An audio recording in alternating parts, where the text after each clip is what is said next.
the New York Knicks. I'm back in the New York groove. Well, it's the Knicks. New York. We are the New York Knicks. New York. For this new season we're about to enter, the Knicks taking no shorts just like winter. New York, New York. New York be about the Knicks, huh? But the best thing about New York City is K-N-I-C-K-S. Everybody say go New York, go New York, go! Go New York, go New York, go! Hey everybody, it is the New York Knicks podcast, episode 592, part of Dash Radio. I am Jay. Mark, how you doing? I am doing okay. How are you doing, Jay? I am still coming down from the excitement of two really close games this weekend. Moral victories. All we get now are moral victories. So we had an overtime game and a 4-point loss against Portland and Memphis on the road. They were healthy, so you can't use the excuse that they were competitive against guys missing their best players. We're going to make excuses for the team that beat us? No, it's just people were all excited, like, oh, the Knicks beat Denver, and I'm like, okay, they didn't have Jokic. I wasn't too excited about it. So like, this is like an actual test against. Well, I guess not. Portland was missing. I don't want to be too negative. I mean, Portland was missing Dame. Never mind. And Grizzlies are missing. Were they missing Desmond Bane? Can we start the show over? I just also we had tests in which we played a good team or a pretty decent team, and both of them beat us. I don't think people are so happy about losing. All I've noticed is Knicks Twitter is slightly less suicidal than it was maybe a couple days ago. Beyond that, like people, Knicks like Twitter, social media seems to really hate RJ now, even though they love RJ at the same time. And it's a weird. Let me ask you a question, Jay. I want to ask you a question. If you could only keep 3 players on this team, I asked this on Twitter or somewhere today, or maybe Facebook. If you could only keep 3 players on the team 3 years from now, who would they be? Definitely Brunson. Yeah, that was the easy one. Brunson's the easy one. I feel like there was one person commented, I don't know about Brunson's contract in 3 years. I guess because he could opt out in 3 years. I can't believe. Or he might make a lot of money in 3 years, which means he's been playing at an all-star level for 3 years. So, yes, Brunson. Yeah. Gets really hard after that. The first 2 were easy for me, and the third one was a bit of a struggle. You want to finish your list, or want me to I'm going to go Cam. Cam was on my list. Mainly because he looks like he can be a two-way player. Yes. I'm very sick of these guys that could play either offense or defense. So I know Jay loves when guys go both ways. Go on, Jay. I know Brunson isn't great on defense, but he's so good on offense. I know people are like going nuts that he missed the last second shot against Memphis, but like twice. It was twice, but I don't want anyone else shooting. I'm totally fine with him taking the last shot. It'd be nice if there was more of a play drawn up, and he could have passed the ball. But if you were Brunson, would you pass anyone on this team if you need a score? I don't think so. Well, two quick things. It looks like Tibbs has no plays at all, even out of a timeout. It looks like he has no plays. 2, the Knicks now. Last episode, or maybe 2 episodes ago, we were talking about how Obi and Rose are the only 2 players on the whole roster that are shooting above league average from 3. Not anymore. No. The Knicks now have 0 players, unless you want to count Zvi, who's taken 3 shots. I think Obi's at like 35%, which I guess is slightly below league average. He's at 35.8, which is 0.2 below league average. But still, I mean, he was at like 50% for... he's been really cold for a while. Derrick Rose was at league average because I haven't seen Derrick Rose hit a 3 since like game 5 of the season. Well, he went from like 45% down to like 34%. So it's been a pretty significant which means he's been shooting like 20-something% for the last few games. I don't know how the Knicks made Derrick Rose look useless. I don't think he's quite this useless, but they've really somehow made him look useless. So, yeah, Rose is not going to be on my my list. 3 years from now, it's either going to be Quigley or Grimes, and I'm leaning toward Grimes because I think Grimes, he's not shooting great this season so far, but it's a small sample size, and I think he can be a more consistent shooter. Quigley, I have my doubts that he's ever going to be a consistently good shooter. So for me, Brunson was the obvious call. Yeah. I thought Grimes was also an obvious call at number 2.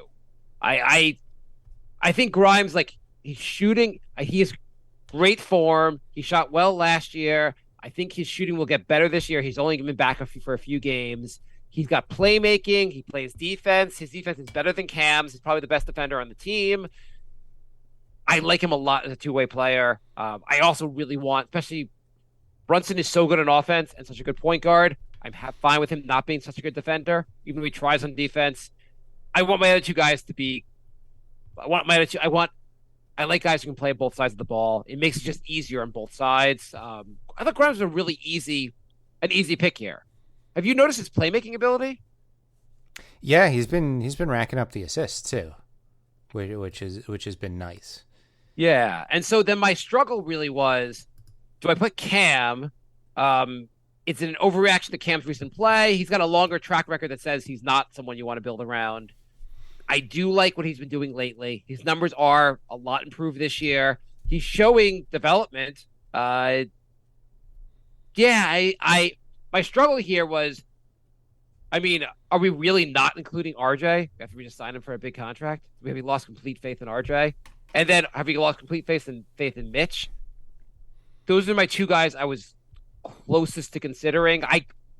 When I asked the question online, I found almost no one thought RJ. I should be the guy. Other answers, some people said Mitch. Some people said Sims. People are pretty high on Sims. Obi, I got a couple Obis. But I was surprised how little. There's one or two RJs, but there weren't that many RJs.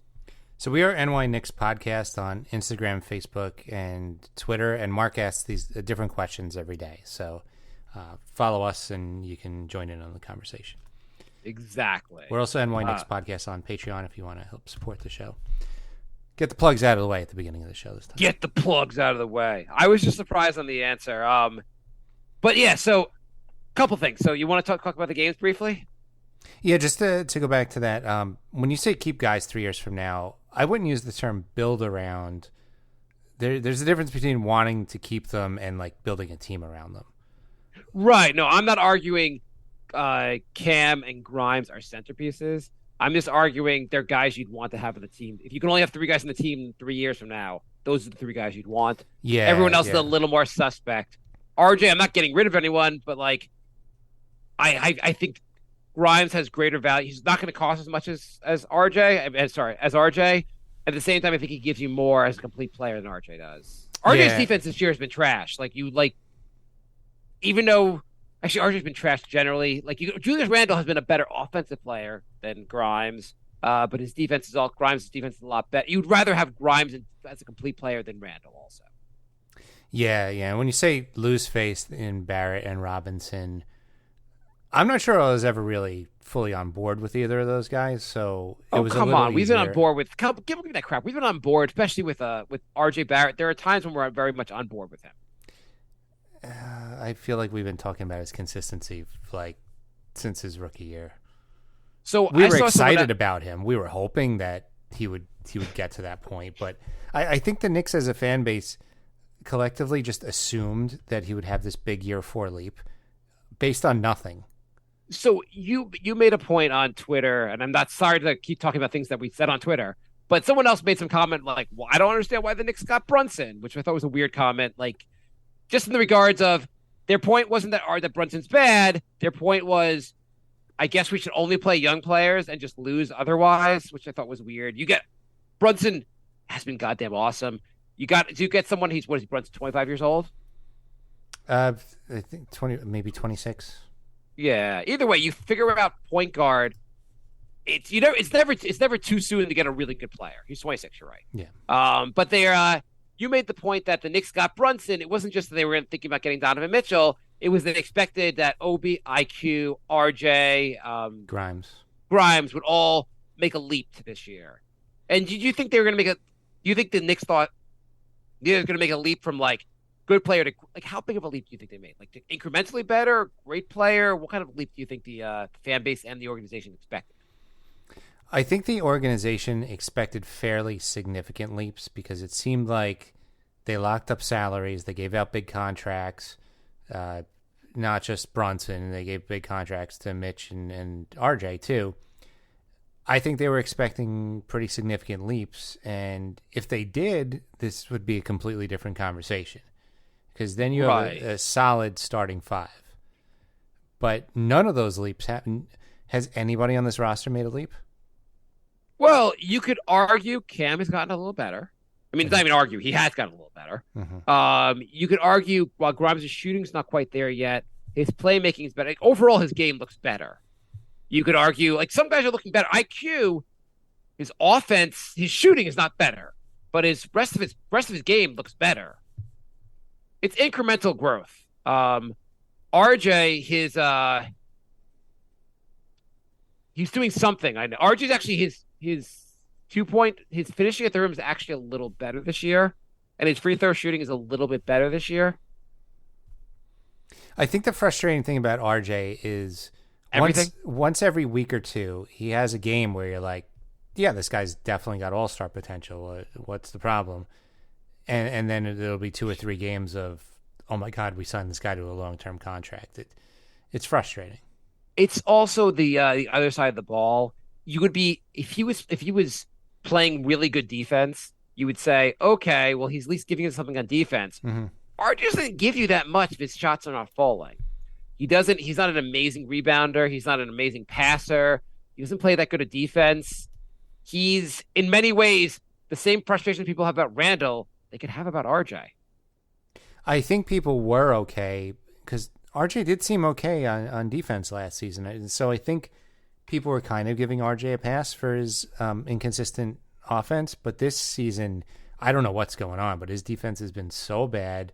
And you combine that with the inconsistent offense, and when his offense is bad, it's really bad.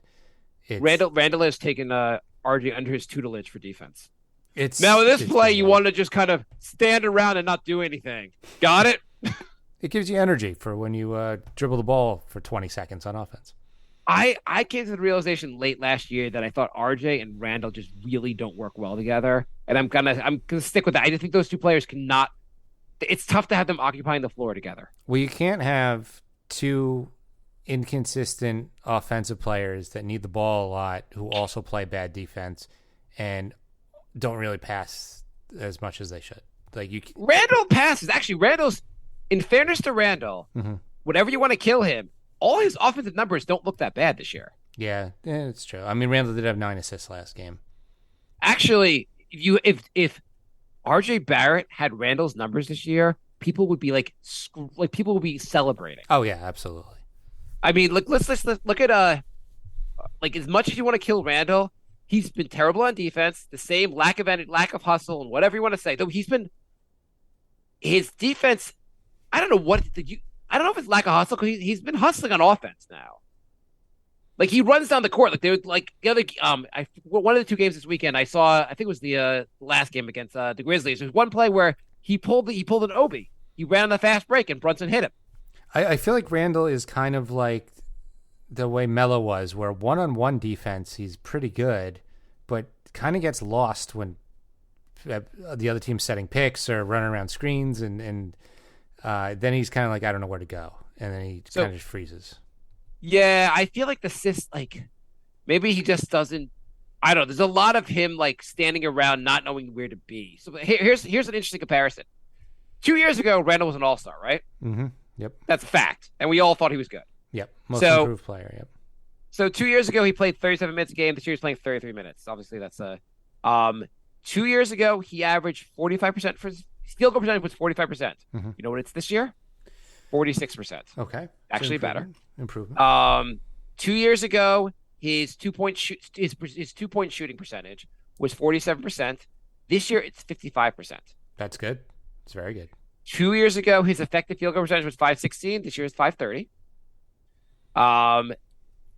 His what's down? His points are a little bit down, right? What do you say? 3-point percentage has got to be way down. Shh. Okay.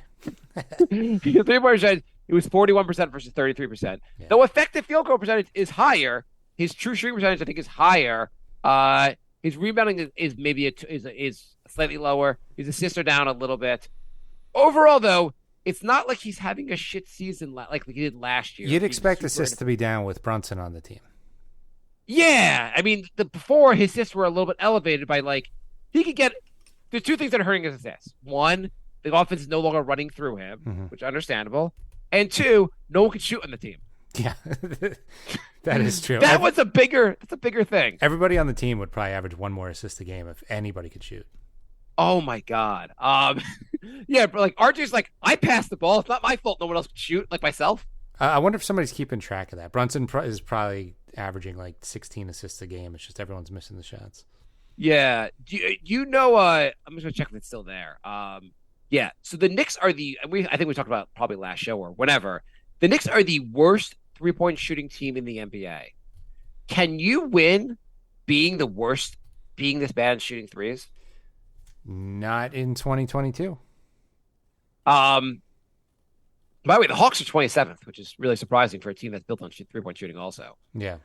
Last year, where do you think the Knicks finished in 3-point shooting? I think we did this already. It was like 23rd. They were 13th in just percentage, not overall volume. Mm-hmm. But they shot 35%. How did they get this much worse? And also the year before that, the Knicks were just not on total shot, but on just field on 3-point percentage. The Knicks were third in the NBA. They were 39%. Leanne Rose has somehow I'm going to make a team that every year gets worse at shooting threes. Well, some of their best 3-point shooters were guys like Bullock, who they traded, and Fournier, who they benched. So that doesn't help. No, but everyone's just shooting a lot worse this year. Like everyone is so much worse on threes than they. I mean, in some ways, the Knicks should get a little better going forward. At some point, they'll regress to the mean. They're not this bad of a 3-point shooting team. Guys will hit more threes, and if the Knicks move up to 20th, it'll be a nice. Like the Knicks will just. They're not this bad at shooting threes, I don't think. Do you think Fournier should start getting minutes again? I was wondering that. You know, the Knicks, their defense has actually gotten worse since Fournier got benched. No. Yeah, their defensive rating is 3 points worse now. You know what's weird? Also, when I think about who should lose minutes to Fournier, I come back to RJ. Yeah. Yeah.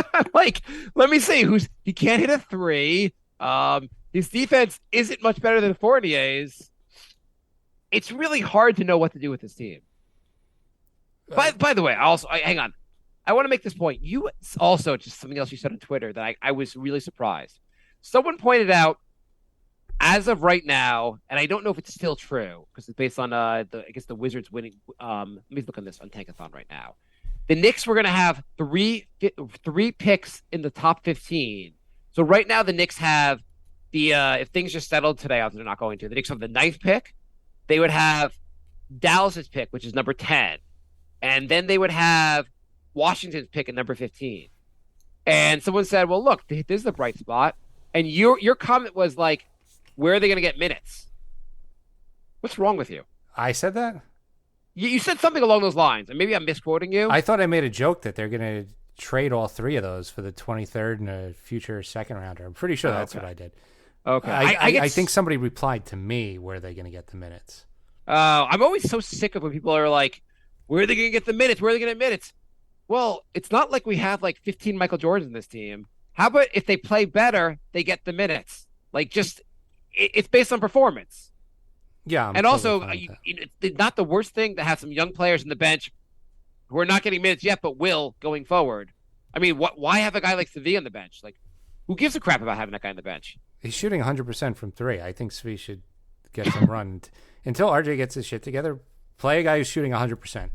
I saw someone on Twitter today was like, the show can't be all. I saw this on Twitter. But someone was like, "Why is this V getting more minutes?" It's like, let's come to this. Hey, I mean, he can shoot. Like nobody on the team is shooting. No one. Spread the floor. I'm for it. I don't care. Do you? Okay, so I believe Cam is a decent 3-point shooter. I believe Rhymes is a decent 3-point shooter. I believe Brunson average will go up. He's such a good shooter. He's going to get better from 3. Mm-hmm. I don't believe anyone else is a good. And Fournier obviously is a good 3-point shooter. Who else is a good 3-point shooter? You believe in Randall's shot? I don't. He can get hot. I don't believe in RJ's shot, obviously. No, I think Randall's average. I think Obi got hot early. Is coming back down to earth. I don't think Obi's going to be a very he's going to be a below league average 3-point shooter. It did not make sense for him to all of a sudden be a 50% 3-point shooter.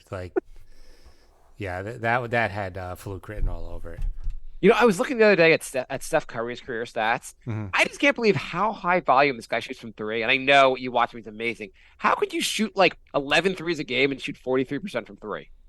How is that goddamn possible? Not only that, when you watch the game, he's shooting from almost half court. He's shooting like double teams. Like he's taking high difficulty threes too. It's not like a catch and 3 where no one, everyone. It's not like he's playing against the Knicks where they'll just leave him open every night. He's going around screens. He's sprinting. He's just catching the ball, just chucking up in the air, getting in. He's good at basketball. I would love to see his stats for wide open threes. I bet it's insane.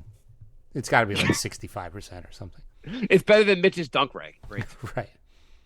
Right. So going back to the games.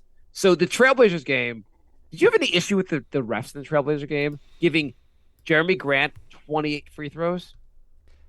I mean, I hate to complain about the refs, but I really hate to complain about the refs. It feels like the Knicks just never get the benefit of the doubt, ever.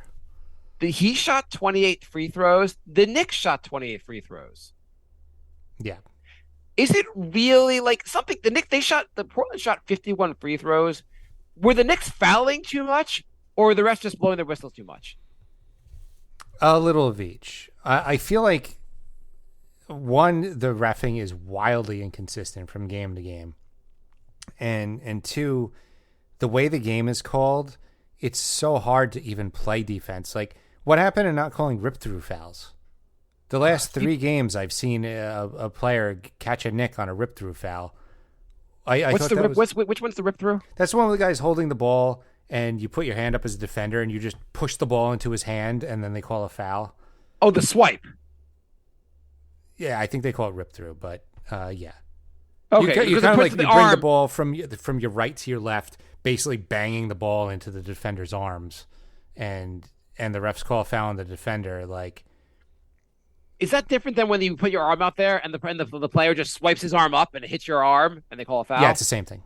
Okay, same thing. Yeah, that has to go. That is one of the dumbest foul calls in all of sport, all of basketball. Yeah, and I've seen it the last 3 games. You're not allowed to play defense anymore. Yeah, I've seen it the last 3 games. I also Chris Paul does it more than anyone. I think it's one of the worst plays. I'd be embarrassed to this is how I get to the free throw line. I really feel like NBA rules should reflect street ball more. If somebody did that in street ball, you'd punch him in the face. He would never. I agree. Get I don't mind scoring, but it's gotten out of control. Flopping and stuff, all that. None of that would fly in street ball. Just stop calling it. Yeah, they're if you would be too embarrassed to do this while you're playing with your friends, we shouldn't have it in the NBA. Yeah, I think it's embarrassing to watch. It is ridiculous. It is so ridiculous when they go for the foul. I find it ridiculous. I also find the. Do you think they should do away with the charge? I don't think they should do away with the charge, but I think if it's so close that you can't tell in slow motion, it's not a charge; it's a block. Yeah, if the guy's clearly standing there and you run through them, yeah, fine. But I think you have to really be standing there. None of this he had full position for 0.1 second while the guy was running at full speed. That's a charge. No, that's a block. Well, now they also let you do it if you're moving, but you had position when you were moving. Mm-hmm. I don't know. I also find there's so many plays where guys flop because you see Randall slightly push someone, they fall over, they get the foul. Then the other side, where they're putting their arm out also, like Jeremy Grant was putting his arm out, but because the Knicks player didn't flop, he didn't get the foul call. Mm-hmm. Yeah, I mean, a lot of these problems would be solved if the refs were better. I don't know why the refs are having such, like, well, you know, they're also, like, there's clear star calls. Like, yeah, they saw Mitch, like, tap a guy with his finger on the top of the head and they call a foul, but then they don't see Ja, like, push Cam Reddish into a defender. And, like, how do you not see that and you see these, like, tiny little touch fouls? I would like the NBA refs just to get just like go like, hey, I know the Knicks fans are all conspiracy minded. It's true. We're all out to get the Knicks.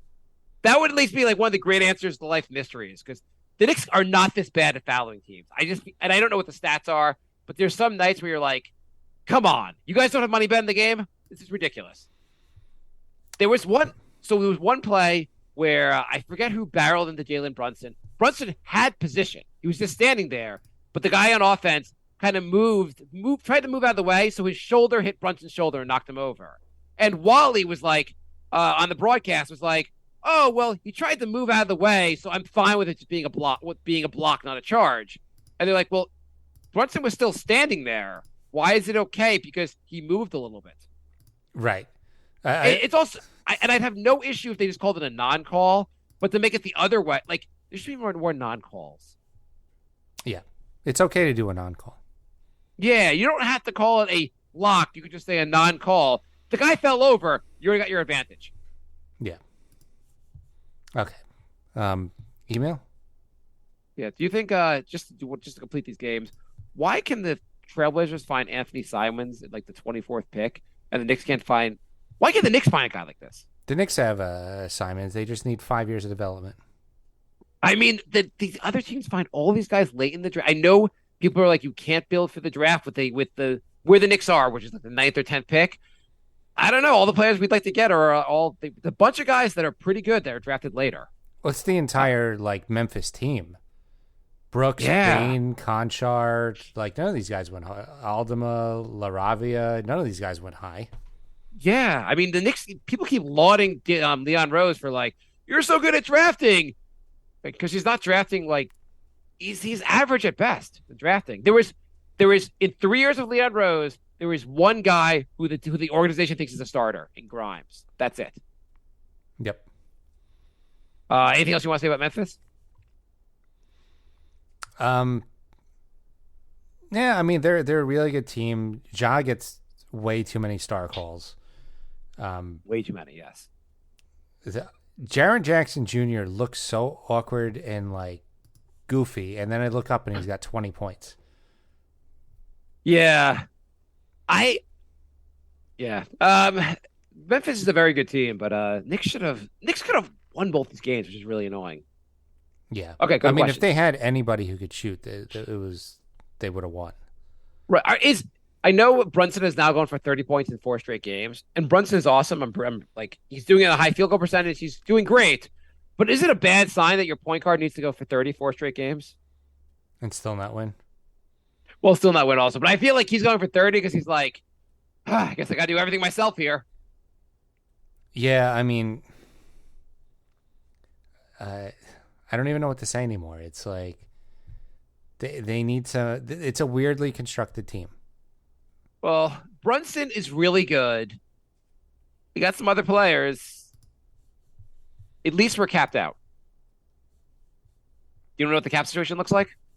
I know what the cap situation looks like. 100% cap full for years. That's what the what's the cap right now? I think it's 110.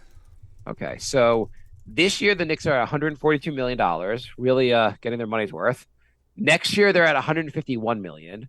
With a team option for Derrick Rose at 50. I guess they can free up some cap space because Derrick Rose is the team option at 15 million. Knicks are not going to take Derrick Rose. Sorry, the cap is 123, so they're at 142. Oh, with that 142, I'm assuming this is not this. If this is counting like the options, they can move off of Derrick Rose 15 million pretty easily. Then you have like a team option on OB, IQ, Quentin. You're going to take those. They're smaller. RJ goes up to 23 million. Mitch 15, Fournier 18. You have one more extra year of Fournier. In 3 years, 24-25 season, you're at 118 million. And that includes a $19 million team option for Fournier, which you're obviously just going to say no to. Well, in 3 years, the cap is going to go up a lot with the new TV deal. That's what everyone says. But what if it's going to be a long 3 years because they don't have any space for the next 3 years. How high could the cap go to? I mean, like there's 15 guys on the team. They're like, $123 million is a lot of goddamn money. Yeah. Okay. Go to questions. Okay. nyknickspodcast@gmail.com is the email. Sam writes, hey guys, what do you think of trading RJ, Evan, Rose, and one unprotected for Levine? Not a big Levine guy, but Barrett's regression is alarming. And also trading Randall for Crowder, because I think our biggest problems are Randall and RJ, inefficient, inconsistent, and overpaid. So the lineup would be Brunson, Levine, Crowder, Obi, Mitch, IQ, Grimes, Cam, Hart, and Sims. So it's RJ plus what for Levine? Fournier, Rose, and one unprotected. I mean, Levine's not shooting that well this year. He's not. So but he's generally a good shooter. He is. He's a little bit injury prone, which that's the part that worries me. He played injury prone. Last year he played 67 games. Year before he played 58, 60, 62, 24, 40. I mean, he's missed games earlier in his career, but he's been playing 2/3 of the games, 3/3, 3/4 of the game. Like he's been playing a lot of games the last couple of years. I'd like at least 80%.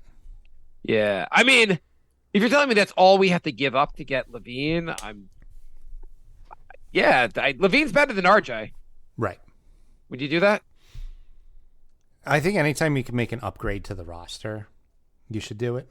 And I also think a 3-for-1 trade might solve a few problems as well. I don't think that solves the problems that everyone thinks. Do you think we really need to consolidate? I don't think it matters that much. I think part of the problem with the rotation is Tibbs trying to make everybody happy. And it's because they do have a lot of depth, but I think if you have a clear pecking order, it makes it a lot easier. Well, if you get better players, I agree with that part of it. But like with the rotation, 9 guys right now? That's pretty.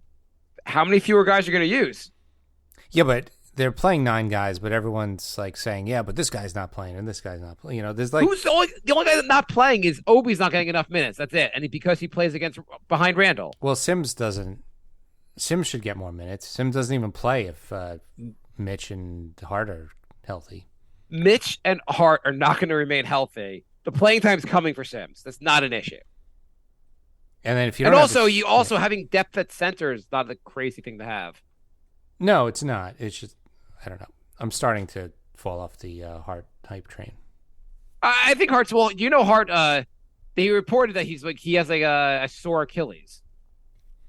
He hasn't had the same jumps hops this year. It's actually holding him back a little bit. They're playing him with a sore Achilles. They're playing Barrett with like the flu. Like what? Sit the guys. What the hell? Why are they playing guys like half injured and sick when it's like it's not helping the team at all? RJ, we're gonna sit you because you're sick and all. I got better. We're not sure. We think it's lingering. Okay, go sit. Yeah, RJ looked. By the way, he looked better against the Grizzlies. He had a pretty good. He did. He had a great offensive game, but I want to see it more than once every 2 weeks. And Randall for Jay Crowder, I'm fine moving. I think the Knicks would be have a worse record without Randall. I'm kind of fine with them having a worse record because I believe in the draft. So, well, I mean, especially if you swap Randall for Crowder. Like Crowder's a good defender, but he doesn't do much else other than flop around. Well, he would get more minutes for Obi, so you can solve that also. You'd probably be more even distribution there. Yeah. I'd be fine with that. I don't know you think the Knicks are seriously looking to swap Randall? I think the organization believes in Randall. They're not like that serious about moving him. This is just by the fans. Every MSG promo has Randall. Not Barrett, not Mitch, not sometimes not even Brunson. It's always Randall. Yeah. I mean, he's considered like the face of the franchise. Well, him and Jalen now, I guess, also. Yeah. Okay. More questions? That was it for email. I don't know. We got more on Twitter. Okay. Pull them up real quick. Not prepared at all. Not prepared at all. Kind of like Leon Rose at draft time. Do you want to I got it. trade 2 Twitter questions for trade down for 1 Facebook question? Based Nick fan writes, why is our defense scheme don't box out and don't guard the 3? I feel Nick's rebounding is terrible, by the way. Defensive rebounding. I feel like Tibbs's defense hasn't changed from what worked in like the 90s with the Knicks when people shot like 5 3-pointers a game. I mean, why is the defensive rebounding so bad? We have 3 bigs, 3 centers, and our defensive rebounding is not that great. Not only that, there's a bunch of bigs, and they're not guarding the 3-point line, so you'd think they'd be in the paint. So if they're not in the paint grabbing rebounds, where the hell are they? Why are they such a bad? I know the Knicks are a good offensive rebounding team, but defensive rebounding kind of matters because teams get second chances against the Knicks all the time. It's really frustrating. Maybe the guards need to do more for rebounding. I don't know what's killing. I don't know which rebounds are the longer rebounds that are killing them, or you're not guarding the 3-point line, so guys are taking more threes against you, which lead to longer rebounds, and then the guards. The longer rebounds are also the trickier rebounds. Mm-hmm. And your guards aren't doing good enough job rebounding besides IQ, who apparently is the best defensive rebounding guard in basketball. Who plays like 15 minutes a game. No, IQ's been playing a bunch of minutes lately. Well, he didn't play against, he's injured. He got hurt 9 minutes into the game. Yeah. Yeah, but he played big minutes against Portland. Mm-hmm. He's been playing. I mean, like, if his shot falls, he'll play. I mean, people are like, why is he not getting minutes? Put the ball in the basket. You'll get minutes. Yeah.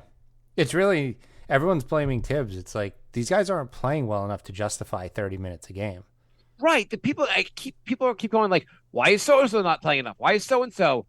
I don't think it works that you get more minutes and your offense will come after, or you're playing, you just get better and then you get more minutes. Mm-hmm. No, only the Knicks are like, he's playing poorly. What if we gave him more minutes to play poorly? As much as I like Obi, is Obi outplaying Randall? No. No, so, he's not. He's not. That's why, I know a lot of people are mad about Obi, but he's not better than Randall. People want to praise the draft pick, but then question why he's not getting more minutes over a player that he's worse than. It doesn't make any sense. I mean, it's fine if the organization wants to move on from Randall and be fine and give Obi the minutes, but I don't know. I mean, last year you could argue Randall was playing like trash, but so was Obi most of the year. And this year, Randall's offensive numbers are just flat out better than what Obi is contributing. I know Obi's been pretty decent at times, but it's not like Obi's that amazing.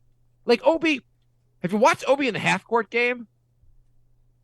Yeah, I'd rather watch Obi in the fast break game.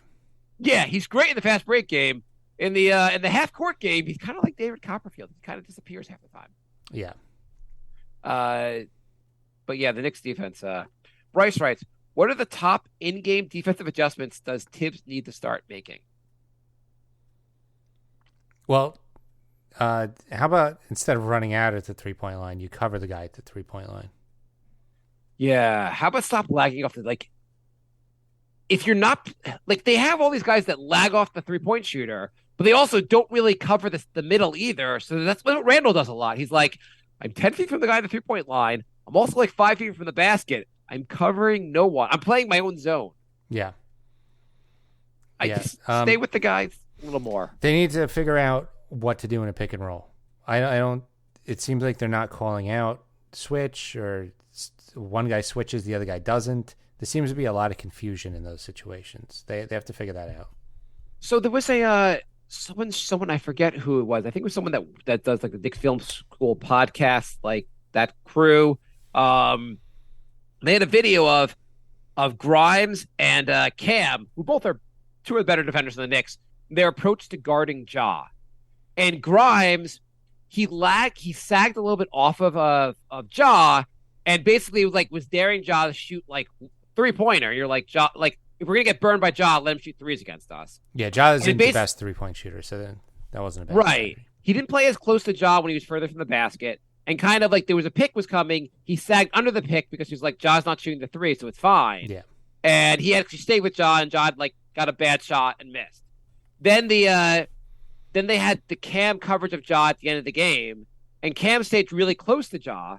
So basically Ja used the pick and just left Cam in the dust. Mm-hmm. And you could be like, if we're going to get burned by Cam, like Grimes had a little more awareness of how to cover this guy. Cam covered him like he's covering anyone else. Mm-hmm.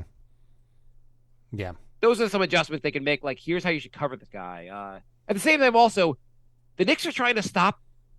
Knicks are trying to stop the Grizzlies. Why would Grimes not be out there? It seems weird not to have all your best defenders on a defensive possession at the end of the game. Right. I'm not saying Cam should come off the floor either.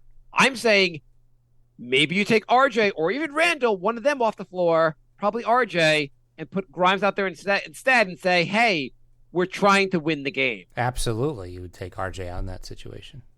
I don't know why Cam was not Grimes was not out there at the end of the he wasn't out there at the end of the Portland game either, right? Right. I don't know why Grimes was not out there at the end of either game. You would want your best defender on the floor. Yeah. Instead, you have Ja out there trying to guard people. You're like, RJ out there trying to guard people. That's helpful. It's strange. Like, especially when he's in such a slump defensively. Is it? Yeah. Can you be in a slump defensively? I don't know. Nick Basic fan writes also, why are we starting the offensive by passing to the center at the top of the key? I feel like we've been doing this before Tibbs too. Weren't we talking about that like for years? But when Cantor was on the team and like, this has been going on for a long time. I mean, Hart at the top would make some sense because Hart's actually a pretty good passer. But otherwise, like, why hand the ball to Sims or Mitch at the center position? I don't understand that at all. The other one I don't understand, I've seen Randall do this a little bit. Obi does this all the time, is like Brunson will be dribbling up. He'll be behind the three-point line, like maybe 5 feet behind the line. Obi will run up, grab the ball, run in a circle, and like give the ball right back to Brunson. You're just like, I just want to hold it. Check out the ball. Ball's good. Here, take it back. Why? What is the benefit of? Why would you run up to get the ball if you're not going to do anything with the ball? Literally just to pass it back to the guy who gave it to you, like it's a hot potato. This is the problem with not having an offensive plan. Yeah, it's a weird. Curious Chuck writes, is Jericho Sims just better than Hartenstein? It's looking like it, isn't it? He's looking pretty good. I mean, Tibbs doesn't think so. Sims still seems to be third in line, but I think Sims has outplayed Hart for the last few games. I mean, Tibbs also kind of gives the vets a little more leeway. It probably was a huge deal for him, obviously, the bench. Fournier. I don't know. But Sims has been looking pretty good. I would try to give all three of them minutes still. I mean, they do bring different things. Sims doesn't have an outside shot. Hart does. Hart's a better passer. Sims better rebounder and defender. So it's, I guess, situational depending on matchups. C. Ash writes, Cam Reddish and Grimes need to see the floor together.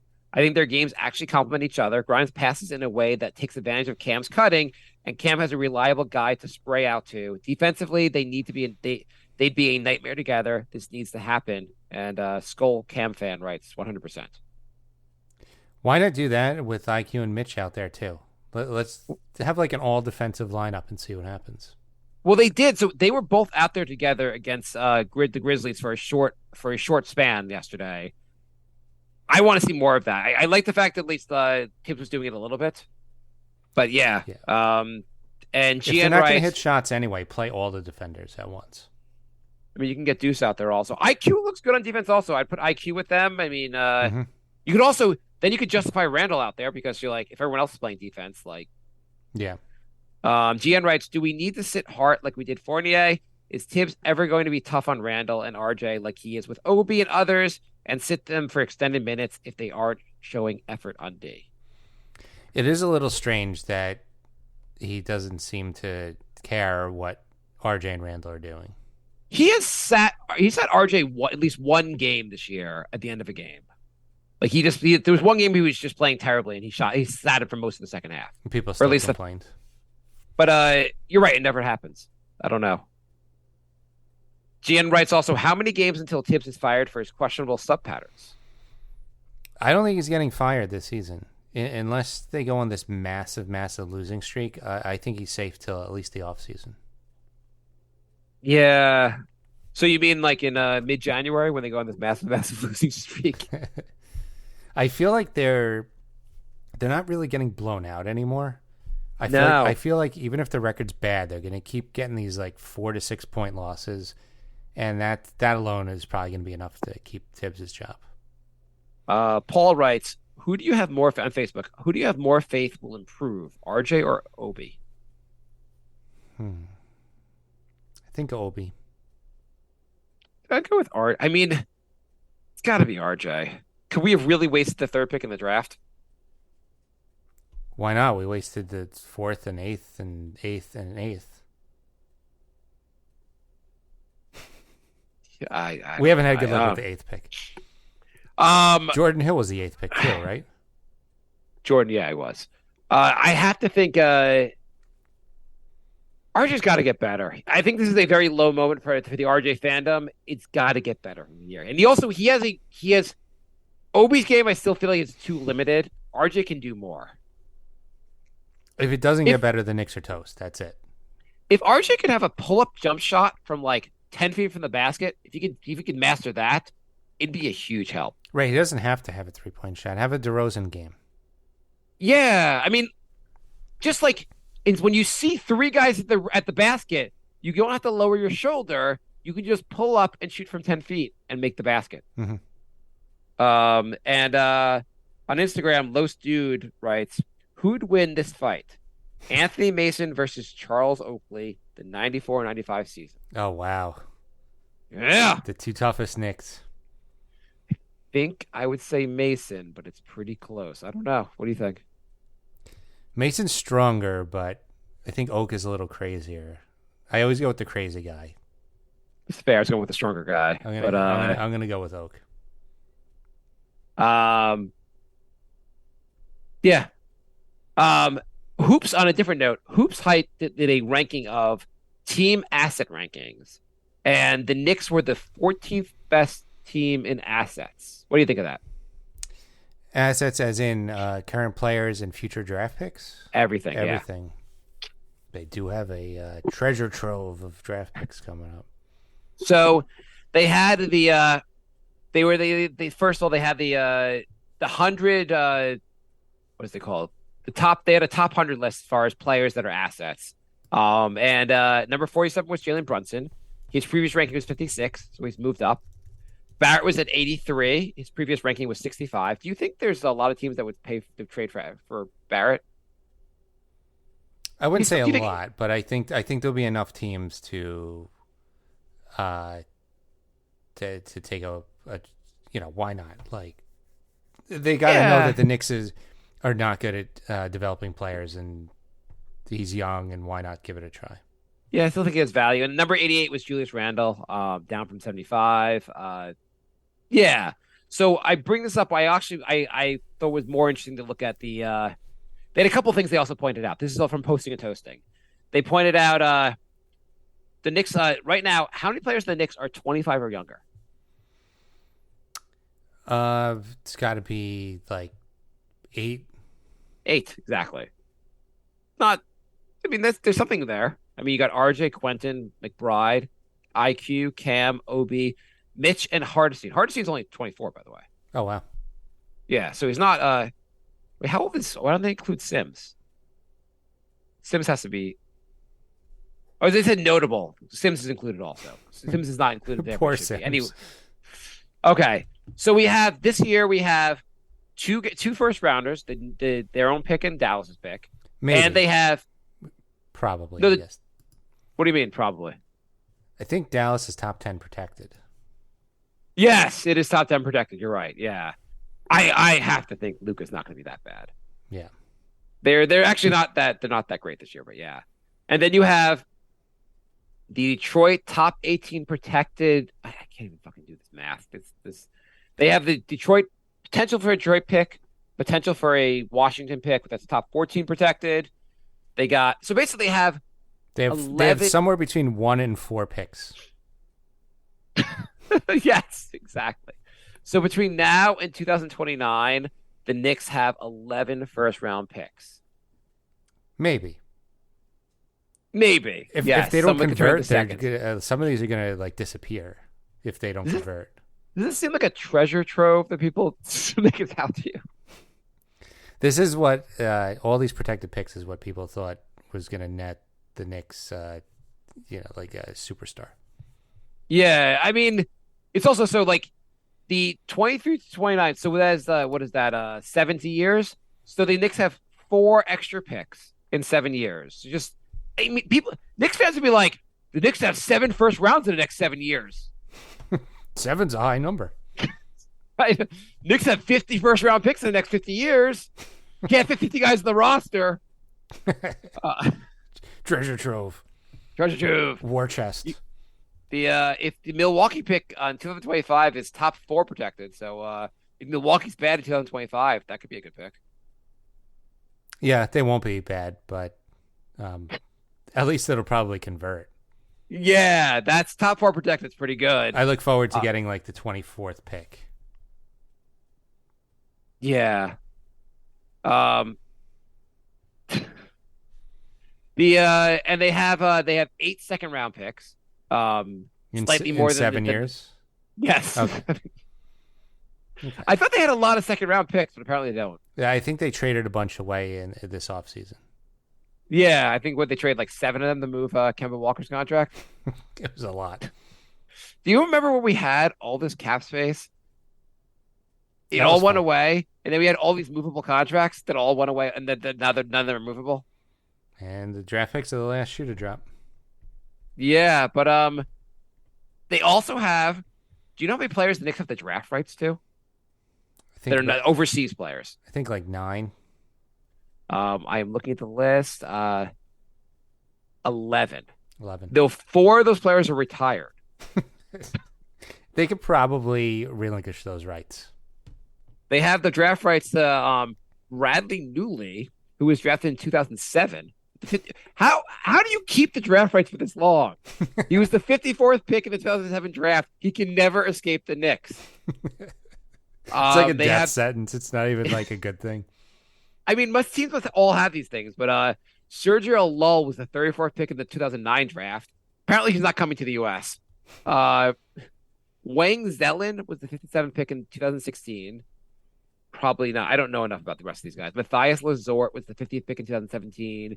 Ogin Jamaris, 58th pick in 2017. Ante Tomic was the 44th pick in 2008. Probably not coming here. Rokas is the big one, 34th pick in 2021. Mhm. Is he ever coming here? And does it even matter? He's like an all-star in the EuroLeague, right? Is he an all-star? I think so. I think he's had I think the Knicks have overrated how good he is. I think he won maybe he was like let's see what the news on Rokas is. I don't think he's all that amazing as the Knicks fans make him out to be. Like, you look at his numbers, I don't think his numbers are all that great. Well, it's hard with European games because like they don't play heavy minutes like they do over here. Yeah, his minutes are not that high. That was the thing. Yeah. What? Well, Yeah, I don't think anybody. I mean, Luka wasn't even playing. He was playing like less than 20 minutes a game, I think. yeah, that is weird. Yeah, you're right.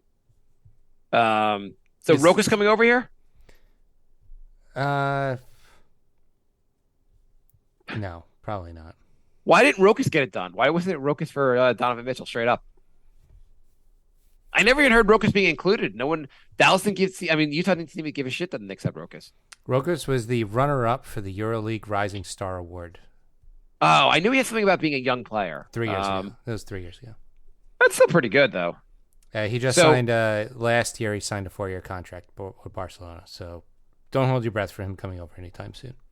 So if a player 11 through 20, as far as top players in the NBA are available, and I'm not giving a name, just like a player at that level, would it make sense for the Knicks to unload all their assets to get the guy?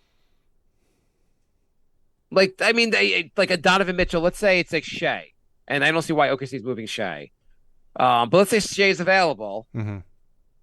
Are you trading like 5 firsts to get him? Does that make sense for where the Knicks are? I don't know. I'm on the fence. Because the team's just so annoying to watch that you're just like, just do a quick fix. Yeah, like if you asked me a month ago, I would have said no. Now I'm just like, you know what? Screw it. I just wanted to see somebody get on the team. It's also like you're like, well, maybe the Knicks should build through the draft, and people are like, can't trust this team to draft well. Then get rid of the front office. Right. I mean, Like, the way to build a winning team is through the draft. If you have no faith that the front office can draft, then you need a new front office. Yeah, I mean, like that's the number one thing. You can't draft. I understand like moving for a star, but if you can't draft, then like there's just no path forward. Yeah. And I don't. I know like a lot of people are saying that Rose has gotten really good value in the draft, and he's gotten good value late in the draft, and he's gotten good value for like the 25th pick. He's gotten good value for the second round, but the high draft picks he's gotten garbage value for. Yeah. I mean, well, it's only one pick, Obi. Yeah, because he trades out. That's garbage. Well, the 11th pick, yes, the value for the 11th pick was complete garbage. I know the Knicks got some protected picks later on, but we drafted no one at 11. It's insane. Yeah, that's garbage. That's garbage Yeah. value. I'm counting that as getting as drafting literally nobody with the 11th pick. That's garbage. And the Obi pick, as much as like, first of all, the organization does not think whatever you want to say about Obi. The organization does not think he deserves minutes over Randall. And the two obvious picks there were Halliburton. You need a point guard badly, and if not Halliburton, who is the next obvious pick, Jay? I don't know. I blacked out as soon as the Knicks didn't pick Halliburton, and I think I came to in the middle of the second round. The next pick, the other guy was Devin Vassell, a 3-and-D guy. He's on my fantasy team, and he's doing quite well. Yeah, what's his numbers this year? Not that you have him memorized, Jay. Right. I've memorized all the stats of everybody on my fantasy team. Yeah. I mean, He's I haven't averaging, watched him. I haven't watched him, so I don't know how great his defense is. But he's averaging 20 points a game, shooting 46% from the field, almost 41% from three, or 41% from three. So rookie Getting year, better every season. I was about to say rookie year 5 points, sophomore year 12 points, this year 20 points. 3-point percentage 34, 36, 42. 2-point percentage 40, 42, 46. That is development. Yeah, I mean, like the thing is, like when you look back at the Knicks draft, I mean, maybe we get very repetitive here. You look back at the Frank draft. Frank wasn't a crazy pick at that time. It didn't work out. It's that the Knox pick was so stupid, and the Obi pick, as much as you like Obi, he was not. He was like the other guys were much more obvious picks. Knox had one good game, 2 good games in a row, and I started seeing people say, "See, we shouldn't have let him go. We should have let him develop." And I was like, "No, like." Any NBA player can go off for a game here and there, but like I noticed all those people were quiet since he got 7 and 3 points the next 2 games. I'm pretty sure Dennis Smith's had some good games. I'm pretty sure these guys are not going to be like all like they might hang around the NBA, but they're not exactly going to be like we're never going to regret giving those players up. I mean, just look at any player in the NBA. He's most likely had at least one like really good game out of the blue. Jay, I have a trade for you. Okay. Straight up, I think the contracts are close enough. Randall for KP. What do you think? I'd do it. Would you do it? I would. I feel like Randall's gotten so toxic on the Knicks that like people would start hating KP so fast when he got here. Oh, absolutely. As soon as he tweaked an ankle and missed the game, everybody would hate him. Also, I haven't watched him that much, but I feel like his offensive game hasn't improved that much, No. and his defense isn't that great. There's a reason Dallas hated him, but you think fans would be up for that? I mean, it would be really funny. Oh, we forgot to mention Dallas's obsession with Knicks. Who did they add? Kemba Walker. Kemba Walker's in Dallas now? Yeah. Holy crap. By the way, we're making fun of KP after a 41-point game. Oh, wow. Yeah. Let's do this trade. He's he's having a very like what you'd expect, a very erratic season. He's having decent. His numbers are decent this year. They're fine. He just should be better. That's all. Yeah. At his size. Mm-hmm. And he's been pretty healthy, right? Yeah. I don't think Wizards fans are like unhappy with him. He missed Or maybe they are. one game like all of November. So That's pretty good. yeah. Any other trade ideas, Jay? Is there like no one that wants Fournier? I think there will be. I think December 15th, I think it is, when a lot more players are available to be traded. Like I feel like his 3-point shooting's good. Like he's gonna go somewhere else. He's gonna hit a lot of threes, and they were like, the Knicks gave up on this guy for nothing. Yeah, yeah. The Knicks traded him for 2 future heavily protected second-round picks. Yeah. Like top 47 protected. Here's the trade. The Knicks offer 2 firsts plus Fournier's contract just to get off it. All right, well, this is getting dark. We got to end the show. Oh wait, just want to see the schedule till next game and just see what you think is going to happen, Jay. We have. Let's assume we're doing the show next Monday. They have a bunch of games between now and then.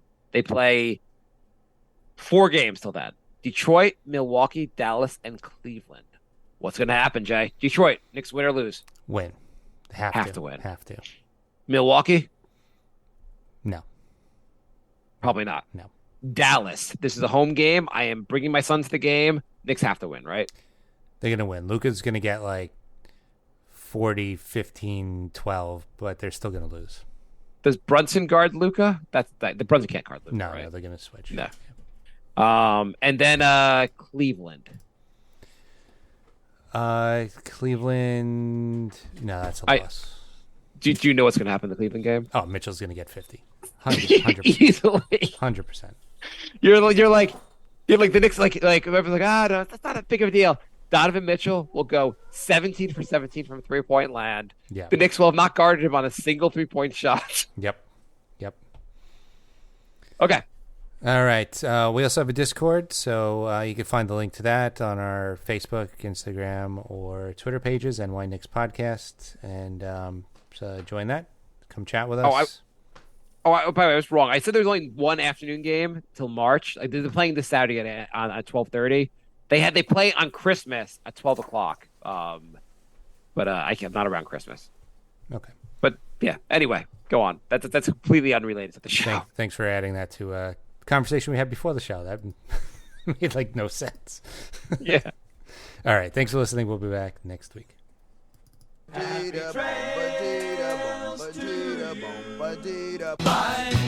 the